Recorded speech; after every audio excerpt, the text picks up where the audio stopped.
दोस्तों, आज हम बात करेंगे भोजन एवं मानव स्वास्थ्य, जो है साइंस का पहला चैप्टर भोजन एवं मानव स्वास्थ्य।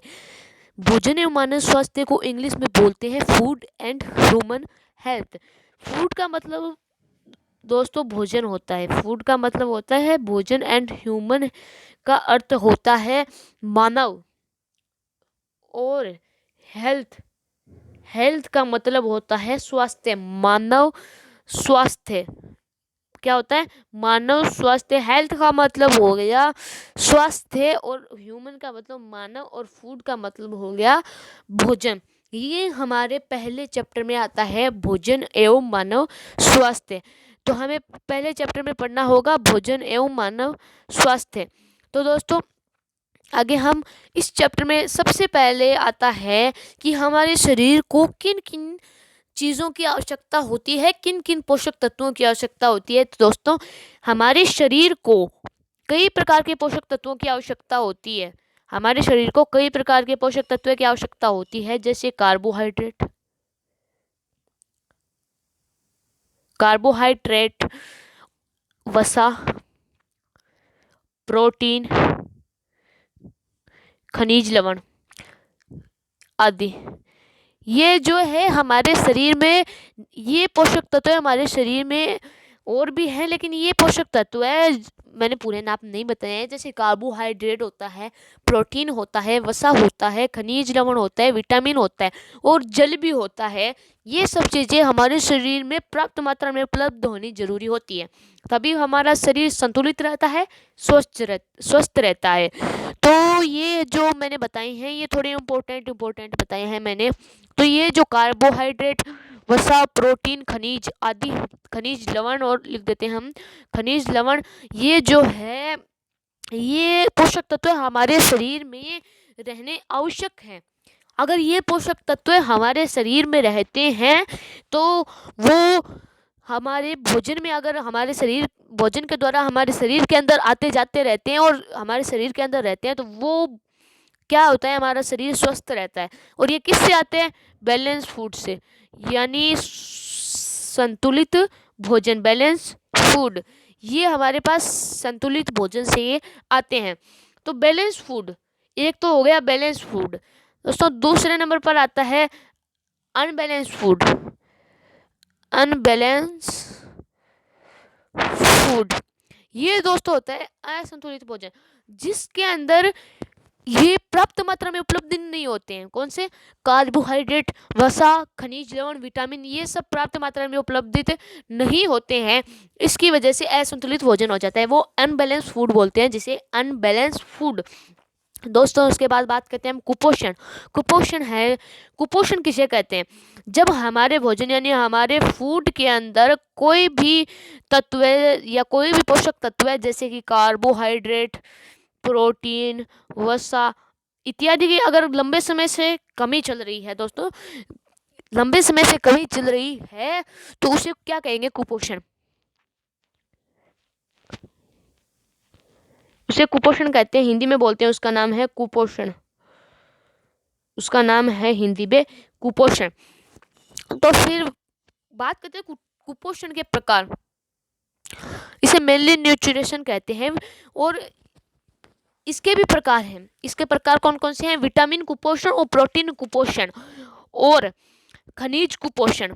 ये हमारे बुक के अंदर दिए गए हैं। ये मेन 3 ही दिए गए हैं, जिसे हम 3 ही लर्न करना होगा। हमें 3 दिए गए हैं, जिसे हमें 3 को ही लर्न करना पड़ेगा। तो पहले नंबर पर आता है विटामिन कुपोषण। तो दोस्तों विटामिन कुपोषण, तो इसकी भी परिभाषा उसी की तरह होती है। जब भोजन में लंबे समय से विटामिन की कमी हो, किसकी कमी हो? विटामिन की कमी हो। जब भोजन में लंबे समय से विटामिन की कमी होती है तो हमें विटामिन कुपोषण होता है। तो हमें क्या, विटामिन की कमी नहीं होने देनी है। अगर हमारे पास विटामिन पर्याप्त मात्रा में होंगे तो हमें विटामिन कुपोषण कभी नहीं हो सकता। अभी दोस्तों हमारे बुक में दिए गए हैं मेन विटामिन्स। तो विटामिन्स के नाम दिए गए। विटामिन कौन कौन से हमारी बुक के अंदर बात किए गए? Vitamin A, vitamin B, vitamin B के भी कई प्रकार दिए गए हैं। विटामिन बी के कई प्रकार हैं, वो है B1, B2 और B3, फिर दिया गया है C और D। इतने प्रकार से हमें ये विटामिन दिए गए हैं अपनी बुक के अंदर। तो इसके हम बात करते हैं कमी से होने वाले रोग। तो बुक के अंदर भी इसका बताया गया है और मैं भी बता देता हूँ कि विटामिन की कमी यानी विटामिन ए की कमी से जो रोग होता है वो होता है रतौंधी। तो दोस्तों इसके अंदर क्या होता है, रात को कम प्रकाश या रात में दिखाई नहीं देता है, इसकी वजह से वो रोग कौन कौन से हो सकते हैं। मोतियाबिंद भी कहा जाता है उसे, कई प्रकार के और भी हो जाते हैं जिससे आंखों का लेंस लगवाना पड़ता है, ये होता है रतौंधी। फिर आता है B1, वो आता है दोस्तों B1 का कमी से होने वाला जो रोग है वो है बेरी दोस्तों, बेरी। तो उससे क्या होता है, हृदय की धड़कन कम हो जाती है और तंत्रिकाएं जो है हमारे शरीर में जो हमें जागरूक रखती है, जो हमें हर वक्त समझा के रखती है, वो नष्ट हो जाने लगती है, कमजोर हो जाने लगती है। फिर उसके बाद आता है B2, विटामिन B2 के अंदर दोस्तों, विटामिन B2 के अंदर उसके रोग का नाम है राइबोफ्लेविनोसिस। उसके बाद दोस्तों B2 के बाद आता है B3 जो है, जो दोस्तों उसका रोग का नाम है पेलेग्रा। क्या नाम है, पेलेग्रा। दोस्तों पेलेग्रा रोग से क्या होता है, जीभ व त्वचा की पपड़ियां उतरने लगती है, पड़ने लगती है। मतलब जो हमारी जीभ है उसके ऊपर परत जम जाती है वाइट कलर की, और वो उस थोड़े दिनों के बाद वो सूख के उतरने लगती है। इस रोग को क्या कहते हैं, पेलेग्रा। उसके बाद आता है विटामिन सी एस्कॉर्बिक अम्ल। ये महत्वपूर्ण है हमारे दांतों के लिए। किसके लिए, हमारे दांतों के लिए ये सबसे महत्वपूर्ण है विटामिन सी। इसका जो रोग है वो कौन सा रोग होता है, वो है संकरवी। तो मसूड़ों से खून आता रहता है और दांत कमजोर पड़ जाते हैं। इस रोग का सबसे महत्वपूर्ण यही कारण है दांत के जितने भी रोग होते हैं वो सब संकरवी यानी विटामिन सी, उसका नाम है एस्कॉर्बिक अम्ल, उससे जुड़े रहते हैं दोस्तों, इससे जुड़े रहते हैं। और बाद में आता है विटामिन डी, जो हमें सूर्य से प्राप्त होता है। विटामिन डी हमारे हड्डियों के लिए सबसे महत्वपूर्ण होता है। इससे पैरों की हड्डियां मुड़ जाती है, घुटने पास आ जाते हैं और हड्डियां दर्द करने लग जाती है। इसका मेन कारण क्या है दोस्तों, विटामिन डी इसका मेन कारण है। उसके बाद आते हैं प्रोटीन कुपोषण। प्रोटीन हमारे शरीर में सबसे महत्वपूर्ण है ये प्रोटीन। क्या चीज है ये प्रोटीन, तो दोस्तों हमेशा हमारे भोजन में सबसे महत्वपूर्ण चीज जो देखी जाती है वो होती है प्रोटीन। अब प्रोटीन की जब कमी हमारे शरीर में आ जाने लगती है तो हमें जीने के जो तरीके हैं वो भी हटने लगते हैं और धीरे धीरे जीने के दिन भी कम हो जाने लगते हैं। उसका मेन कारण है प्रोटीन। जब प्रोटीन कुपोषण होता है तो लोग, प्रोटीन कुपोषण होने का मेन कारण क्या बताया गया है अपनी बुक के अंदर, उसके अंदर बताया गया है कि हमारी बुक के अंदर ये बताया गया है कि गरीबी के कारण लोग भोजन में प्रोटीन पर्याप्त मात्रा में उपलब्ध नहीं कर पाते हैं। इसका कारण क्या है, प्रोटीन गरीबी के कारण नहीं कर पाते हैं। इसके लिए सबसे महत्वपूर्ण है कि चाहे कैसी भी गरीबी हो लेकिन प्रोटीन की पूर्ति हमें हमेशा के लिए पूरी रखनी है। प्रोटीन की पूर्ति हमें हमेशा के लिए रखनी पड़ेगी, तभी हम जिंदा रह सकते हैं, वरना जिंदा नहीं रह सकते। मुख्यतः देखे जाते हैं तो प्रोटीन की कमी से 2 रोग माने जाते हैं। मेन है क्वाशियोर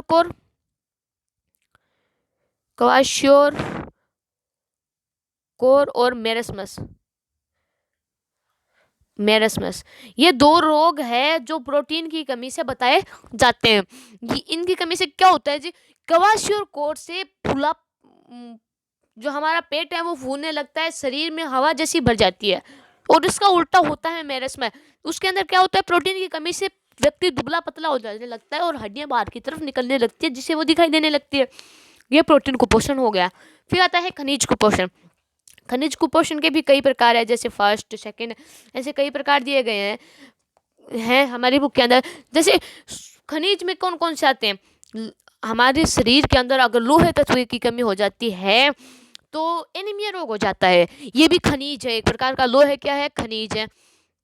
उसके बाद आता है नमक। अगर हमारे शरीर में आयोडीन की कमी होती है तो हमें नमक खाना चाहिए। आजकल प्रत्येक नमक के अंदर आयोडीन युक्त नमक आता है, जिससे पूरे भारत को गलगेंड यानी घेंगा नमक रोग से बचाया जा सके। इसके लिए सारे नमक आयोडीन युक्त आते हैं।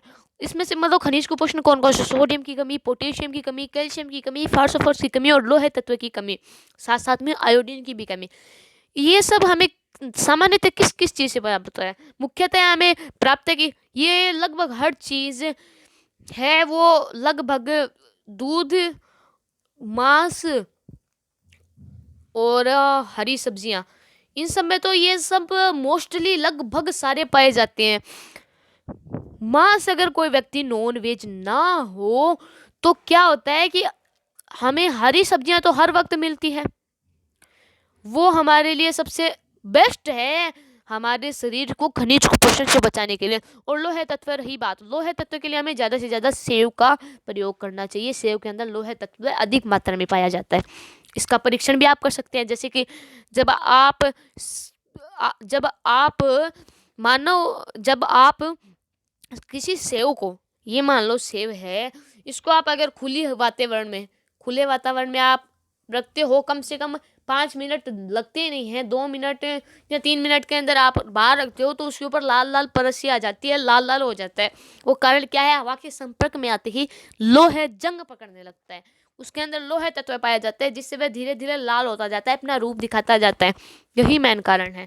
फिर दोस्तों, अगला टॉपिक होगा हमारा मानव स्वास्थ्य, वो हम अगले दिन करेंगे। आज के लिए सिर्फ इतना ही होगा हमारे लिए, कुपोषण तक। कल हम पढ़ेंगे ह्यूमन हेल्थ यानी मानव स्वास्थ्य। मानव स्वास्थ्य के बारे में हम कल पढ़ेंगे। Thank you.